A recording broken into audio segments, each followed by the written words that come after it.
तुलसीदास, तुम्हारी इस रचना की जितनी भी मैं प्रशंसा करूं वो कम है। प्रभु के प्रति मेरी भक्ति को तुमने इतने सुंदर और सरल शब्दों में पिरोया है जिसकी तुलना किसी से भी नहीं की जा सकती। तुम्हारी ये रचना तो तुलसीदास सदैव मेरे हृदय के निकट रहेगी। मैं तुम्हें आशीर्वाद देता हूँ। तुम्हारे द्वारा रची गई मेरी इस चालीसा का आज के बाद जो भी भक्त सच्चे मन से पाठ करेगा, मैं उसके संकट अवश्य दूर करूंगा। प्रभु, मैंने आज तक अपने जीवन में जो भी किया है वो प्रभु श्री राम के आशीर्वाद, उनकी प्रेरणा से और स्वयं आपके मार्गदर्शन से ही किया है। तो आज आपसे एक बार पुनः ये विनती है इस भक्त की कि मेरा आगे का मार्ग भी प्रशस्त करें और मुझे बताएं कि मुझे अब आगे क्या करना है। बस तुम इसी प्रकार राम नाम का प्रचार करो।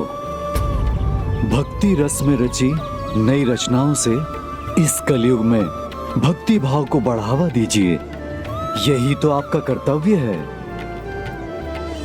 जो आज्ञा प्रभु। कल्याण हो संत गोस्वामी तुलसीदास।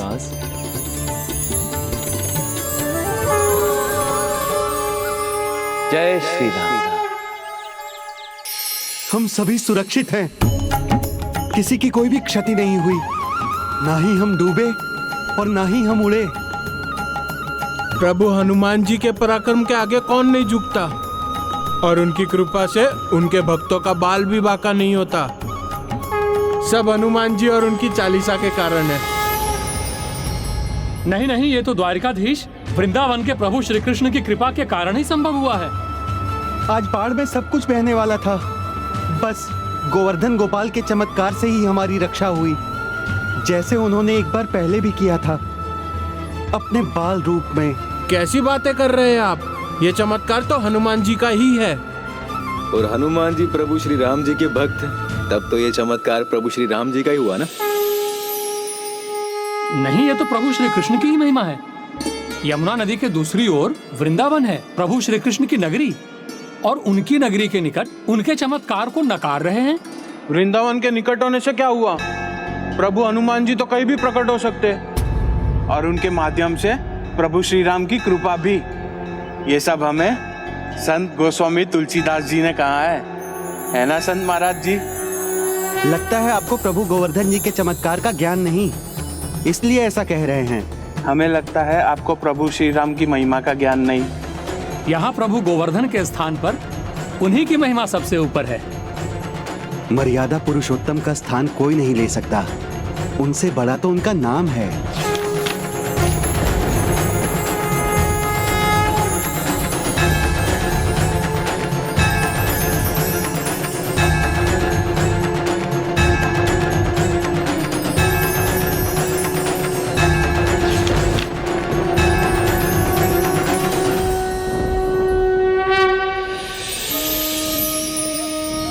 हे प्रभु श्री राम,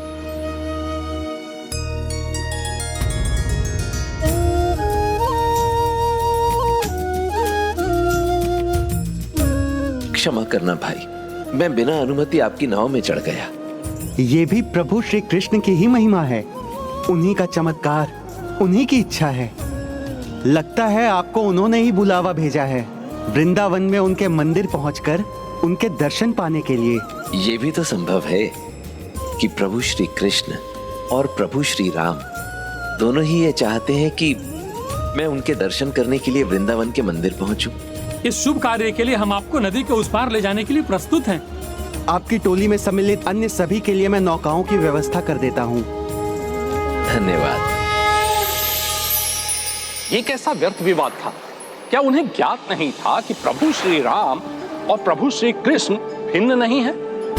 दोनों नारायण के ही अवतार हैं। और ये बात तुलसीदास जी उन्हें क्यों नहीं बता रहे थे? बताने वाले तो प्रभु श्री राम हैं। संभव है तुलसीदास जी उन्हीं के संकेत की प्रतीक्षा कर रहे थे, जिससे ये विवाद सुलझ सके। जय श्री राम। तो हमारा अनुमान सही था। आप ही महान राम भक्त संत गोस्वामी तुलसीदास जी हैं। जी हाँ, बिल्कुल, आपने बिल्कुल ठीक पहचाना। यही है राम भक्त गोस्वामी संत श्री तुलसीदास जी। ओह, मुगल बादशाह के सामने जिसने अपना सर नहीं झुकाया, अब वही तुलसीदास जी है ना? जहां न पहुंचे रवि वहां पहुंचे कवि। तुलसीदास जी तो यहाँ पर बाद में आए, उससे पहले उनका समाचार आ गया। ऐसा समाचार तो कपूर की तरह हवा में फैल ही जाता है। बस अब आपसे यही आशय है कि प्रभु राम की महिमा और भक्ति का रस आस्वादन हमें भी मिले। वर्षा ऋतु रघुपति भरत, तुलसी साली सुदास, राम नाम बर बरन जुग, सावन भादो मास। अर्थात प्रभु श्री राम की भक्ति तो वर्षा ऋतु के समान है, जो जब तपती धरती पर पड़ती है तो उसे तृप्त कर देती है।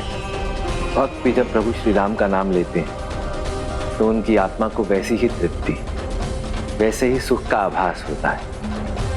प्रभु श्री राम का नाम तो अमृत की उस बूंद के समान है जो भक्त जनों में एक नई ऊर्जा का संचार करता है। फिर तो आपके बारे में जो कुछ भी सुना था वो सत्य ही है कि आपका शिष्य किसी अन्य के सामने नहीं, बस आपके आराध्य प्रभु श्री रामचंद्र जी के सामने ही झुकता है। फिर भला किस प्रयोजन से आप यहाँ श्री वृंदावन बिहारी लाल जी के मंदिर में उपस्थित हैं?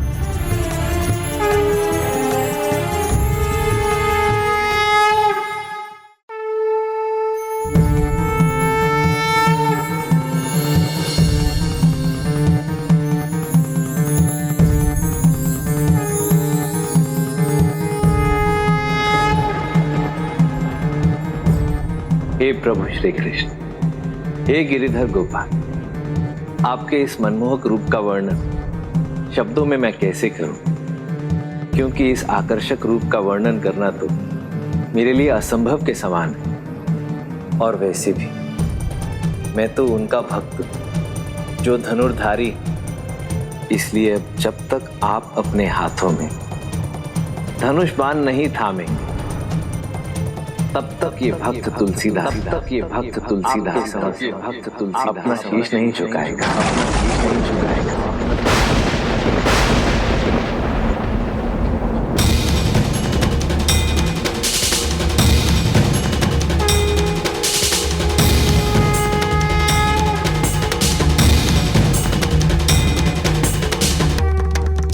का वर्णु छवि आपकी, भले बने हो नाथ, तुलसी मस्तक तब नवे, जब धनुष बाण लो हाथ। कठिन परिस्थितियों में ही व्यक्ति के विश्वास और धैर्य की परीक्षा होती है।